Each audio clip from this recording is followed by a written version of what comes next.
பாவக்காய் பகோடா. நம்ம ஃப்ரெஷ்ஷான பாகற்காய் எடுத்துருக்கோம். இதில் வந்து இப்போ பகோடா எப்படி செய்யறதுன்னு பார்க்கலாம். பாவக்காய், அதுக்கப்புறம் கடைங்களில் விற்கிது இல்லைங்களா பஜ்ஜி மாவு, அந்த பஜ்ஜி மாவு எடுத்துருக்கோம். இது கூட கொஞ்சமாக கார்ன்ஃப்ளவர் மாவு மிக்ஸ் பண்ணிக்கிறோம்.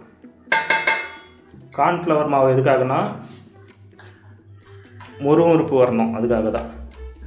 நம்ம போடுற பகோடா வந்து மொறுமொறுன்னு இருக்கிறதுக்காக கார்ன்ஃப்ளவர் சேர்த்துருக்கோம்.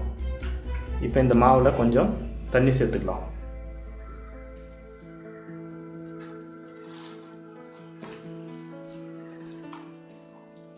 கொஞ்சம் கட்டியான பதத்தில் தண்ணி சேர்த்து பிசைஞ்சிக்கலாம்.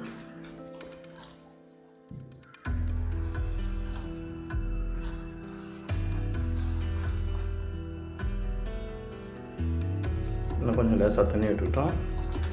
அந்த பாவக்காவை சீவி நம்ம இதுக்குள்ளார துவைச்சி எடுத்தால் அதில் பிடிக்கணும், அந்தளவுக்கு கெட்டியாக பண்ணிக்கணும். இப்போ பாருங்கள், மாவு தயாராகிடுச்சு. சீவறதுக்கு மரத்தாலான ஒரு சீவல் எடுத்துருக்கேன். இதில் வந்து கொஞ்சம் அதிகமாகவே வைங்க, வச்சு நல்லா டைட் பண்ணிங்க. இப்போ பாவக்காவை கிராஸ் வாட்டத்தில் சீவணும்.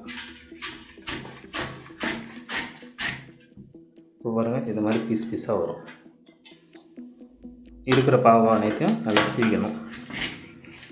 நீங்கள் பாவக்காய் வாங்கும்போது கொஞ்சம் பிஞ்சாக வாங்கணுங்க, அப்போ தான் நீங்கள் விதையெல்லாம் இந்த மாதிரி பிஞ்சாக கிடைக்கும். அப்போ தான் சீவறதுக்கு நல்லாயிருக்கும் உங்களுக்கு. இப்போ இது மாதிரி சீவிக்கணும். எல்லா பாவமும் இப்போ சீவியாச்சு. இப்போ பார்த்தீங்கன்னா இந்த தூள் வந்து எடுத்துடலாம், தூள் இல்லாமல் நீங்கள் போடலாம். இப்போ இண்டக்ஷன் ஸ்டவ் எடுத்துருக்கோம், அதில் ஒரு வானல் வச்சாச்சு. இப்போ ஆன் பண்ணிக்கலாம்.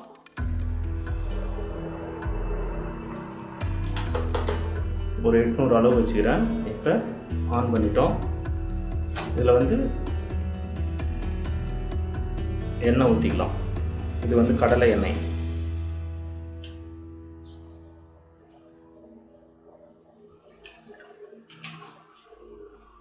எண்ணெய் காயட்டும், அது வரைக்கும் வெயிட் பண்ணலாம். இப்போ எண்ணெய் நல்லா காஞ்சிடுச்சு. இப்போ சீவி வச்சுருக்கிற பாகற்காவை இதில் போடலாம். அப்படியே இதில் துவைச்சி நீங்கள் எண்ணெயில் போட வேண்டியது தான். எல்லா இடமும் மாவு படாத மாதிரி பார்த்து எண்ணெயில் அப்படியே போட்டுக்குவாங்க.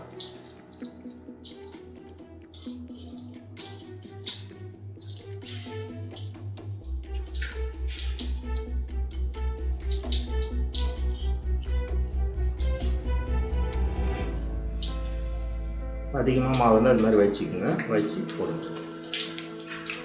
ஏறக்குறைய பஜ்ஜி எப்படி போடுவீங்களோ அதே மெத்தட் தான். அதிக மாவு இல்லாத மாதிரி பார்த்துக்கோங்க.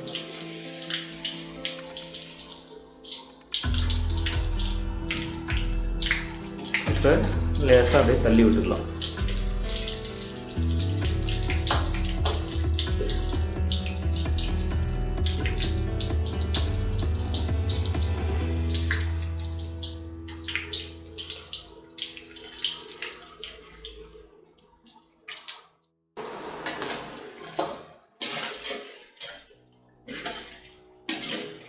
இது அப்பப்போ தொழை விட்டுக்கிட்டே இருங்க, திருப்பி போடுங்க.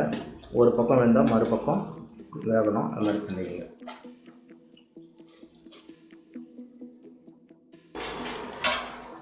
இப்போ மொறுமொறுன்னு வெந்துடுச்சு. இப்போ நம்ம இதை வந்து எண்ணெயை வடிகட்டிட்டு எடுத்துக்கலாம்.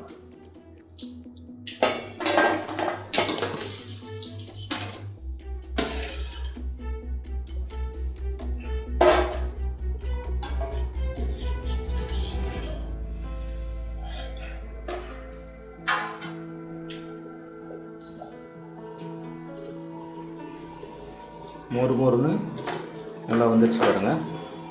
சுவையான மொறுமொறுப்பான பாகற்காய் பகோடா தயாராகிடுச்சு. நீங்களும் உங்கள் வீட்டில் ட்ரை பண்ணி பாருங்கள். அதை பற்றின கமெண்ட்டை கீழே போடுங்க. இந்த வீடியோ பிடிச்சிருந்தால் மறக்காமல் சப்ஸ்கிரைப் பண்ணிவிடுங்க. கூடவே பெல் பட்டனையும் கிளிக் பண்ணுங்கள்.